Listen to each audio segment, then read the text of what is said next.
So talking about this constitution thing, do you think the Constitution of the Republic should, have a detailed, how would I put it now, rules on how politicians and political parties conduct themselves? Now, in the first place, I would like to say we don't have a tentative rule in the Constitution that states that this is the said number of political parties that we must have.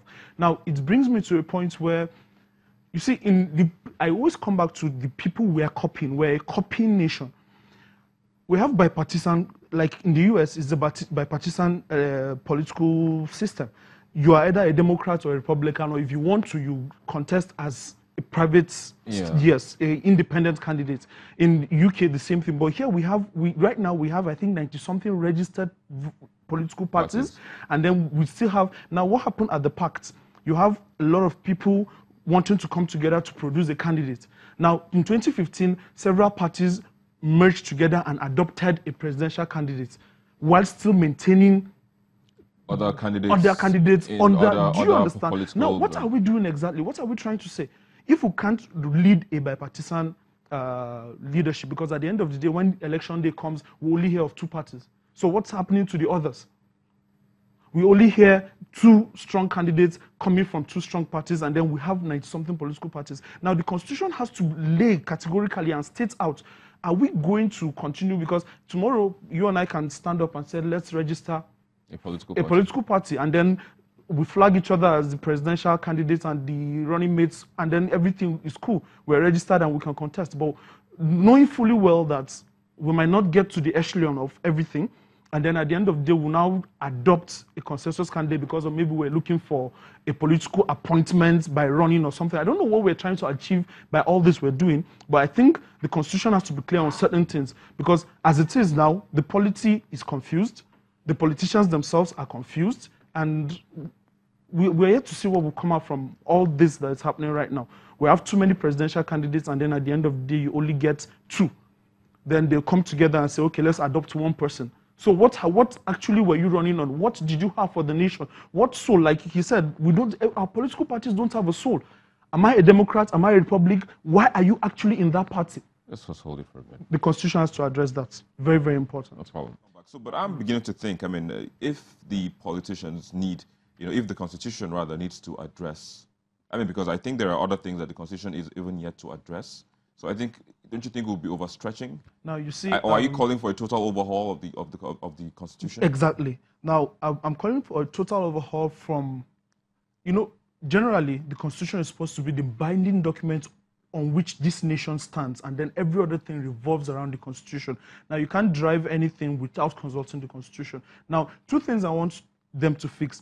The laws or the part of the Constitution that addresses INEC, and then INEC itself, I think, needs to set we're supposed to have a limit to cross-carpeting. For heaven's sake, we have someone cross-carpeting 4 or 5 times just because you're vying for a particular office, and then because your interests are not being serviced at the places because there's a bad blood between you and someone in that party, or there's a kind of rifts that you just feel like, or because your ego is not being massaged enough, or your business interests are not protected, so you can just flip or switch sides, or because you have a lot of skeletons in your cupboard. So what of the INEC parts? What part of INEC aren't you? INEC is the governing body that decides what happens during elections. They are the independent National Electoral Commission. They are supposed to tell us what should or what should not be done. I just hold it again. Let me bring, talking about accommodations, let me bring Femi. Femi, of course, so he's bringing INEC into the mix now. I don't know if you are okay with recent conduct of elections. We saw what happened in Ekiti, and then there were by-elections in some other states, Kogi and thereabout, Kogi, Katsina, Cross River. Of course, how would you say the conduct of INEC was during that, or during these, exercises?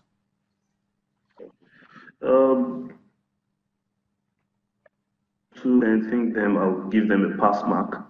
But understanding the political landscape of Nigeria, you should understand that institutions are not totally independent. So they are still under the dictates of the ruling party. So you can't really expect INEC to be the angel to save Nigeria in this situation. When I checked on the constitutional statement as regards defection, I think the clause, what was stated was that they can move from one political party to another if there is an evidence of division in the political party they won election with, and